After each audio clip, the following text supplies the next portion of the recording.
Acid মাৰি লওক আপুনি, ডিঙি শুকাই গৈছে নিচিনা লাগিছে। খাব লাগিব খাই দিয়ক, একো নাই। মই মানে ৰিচেণ্ট যিমান মন কৰি আছোঁ আৰু এতিয়া আপোনালোকৰ মতে আমাৰ CM ছাৰটো এনেকুৱা লাগে কেইদিনমানৰ পাছত হয় PM নহ'লে হোম মিনিষ্টাৰৰ ফালে গুচি যাব নিচিনা লাগিছে। কিবা আশা দেখিছেনে আপুনি? চাওক, তেখেত মানে গোটেই ভাৰতবৰ্ষৰ এগৰাকী নেতা। এতিয়াতো বহুত বেছি ফেমাছ হৈ গৈছে। এতিয়া অসমৰ মুখ্যমন্ত্ৰী আগৰ মুখ্যমন্ত্ৰীৰ দৰে নহয়। এতিয়া অসমৰ মুখ্যমন্ত্ৰী গোটেই আগৰ মুখ্যমন্ত্ৰী কি আছিলে, গোটেই অসমৰ মানুহে চিনি নাপায়। মই এনেই সৰু কথা এটা কৈ লৈছোঁ, মোৰ মানে জোৱাই গুজৰাটী হয়, গুজৰাটৰ হয়। আমাৰ ইয়াত ইমান ফেন ফলোয়িং নে তেখেতৰ যিমান গুজৰাটত আছে চবেই চিনি পায়। হিমন্ত বিশ্ব শৰ্মা গোটেই অল ইণ্ডিয়াতে আছে। অলপ আগতে মোৰ এগৰাকী বন্ধু, তেওঁ চেন্নাইলৈ গৈছিল, সাংবাদিক হয়। তেখেতে কৈছে আপলোকা CM ছাৰ বহুত দাবাং আদমি নাই। গতিকে তেখেতৰ যিটো পপুলাৰিটি, তেখেতৰ যিটো জনপ্ৰিয়তা গোটেই ভাৰতবৰ্ষজুৰি হৈ গৈছে। তেনেকৈ কাম কৰিছে। মই যে আপোনাক ক'লোঁ যে 4 বছৰ হৈছে তেখেত CM হোৱা। 4 বছৰ ভিতৰতে ছেমি কণ্ডাক্টৰ, 4 বছৰৰ ভিতৰতে আপোনাৰ 18খনকৈ মেডিকেল কলেজ, 4 বছৰৰ ভিতৰতে মানে ব্ৰহ্মপুত্ৰৰ ওপৰত আগতে 4খন দলং আছিলে, এতিয়া 9খন দলং হৈ গ'ল। মাজুলীত দলং হৈ গ'ল। তাৰপিছতে আপোনাৰ এতিয়া ৰিং ৰোড হ'ব, মানে যিটো হ'ল আপোনাৰ 4 লেন হৈ গ'ল আপাৰ আছামলৈ, আছাম ছেক্ৰেটেৰিয়েট, তাৰপিছতে 1.5 লাখকৈ চাকৰি। গতিকে এইবিলাক যে কাম কৰে, তাৰ লগতে আকৌ আপোনাৰ যিটো কি কয়, আমাৰ আগতে যিটো ইনভেষ্টমেণ্ট ছামিট হৈছিল, গোটেই ৱৰ্ল্ডৰ মানে বিজনেছমেনবিলাক, ৱৰ্ল্ডৰ এম্বেচিবিলাকক আনি অসমত যে খাৰা কৰিলে, নৰেন্দ্ৰ মোদী ডাঙৰীয়াক আনিলে, এডভান্টেজ আছাম। গতিকে এই কামবিলাকৰ পৰা মানুহে তেওঁক বাধ্য হৈছে মানি ল'বৰ কাৰণে যে হয়, কোনোবা এটা জেগাত ডক্টৰ হিমন্ত বিশ্ব শৰ্মা সঁচাকৈ বেলেগতকৈ বেলেগ। বহুত বেলেগ হয়।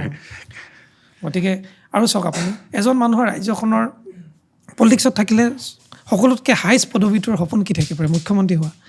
তেখেতটো মুখ্যমন্ত্ৰী হৈ গ'ল, তাৰপিছত তেখেতে বহি থাকিব লাগিছিল, মুখ্যমন্ত্ৰী হৈয়ে গ'লোঁ। কিন্তু তেখেতে দিনে ৰাতিয়ে মানে যেনেকৈ দৌৰি ফুৰে, আমিতো কেতিয়াবা সন্দেহ হৈ যায় সেইটোতো ভগৱানে দিয়া এক্সট্ৰা এটা মানে শক্তি হ'ব লাগিব। এনেকৈ মানুহজনে দৌৰি ফুৰে।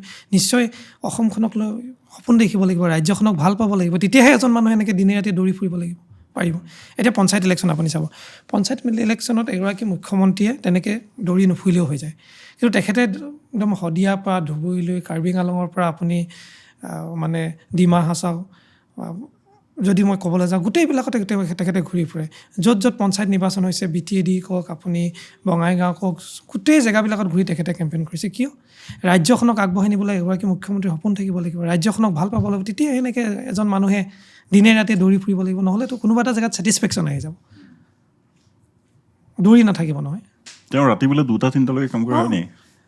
2-3টা বজালৈকে কাম কৰে তেওঁ। তাৰপিছতো আকৌ মিনিষ্টাৰ কলনীত তেওঁক আপুনি যদি 1-2টা বজাত কেতিয়াবা যায়, খোজকাঢ়ি থকা দেখা পাব। আমাৰ লাষ্ট মানে হ'ল 6 মাহমানৰ আগতে এটা পডকাষ্ট হৈছিলে, তো তাত এই কুৱেশ্যনটো সোধা হৈছিলে মানে তেখেতক, মই নামটো নলওঁ এতিয়া, যে তেখেত হয়তো হোম মিনিষ্টাৰ বা PMৰ কাৰণে যাব পাৰে নেকি? তেখেতেও কৈছিলে যাব পাৰিব, যথেষ্ট তেওঁৰ গুণ আছে, কিন্তু ক'ৰবাত নহয় ক'ৰবাত সেই জাতীয়তাবাদটো নাই বুলি ক'লে।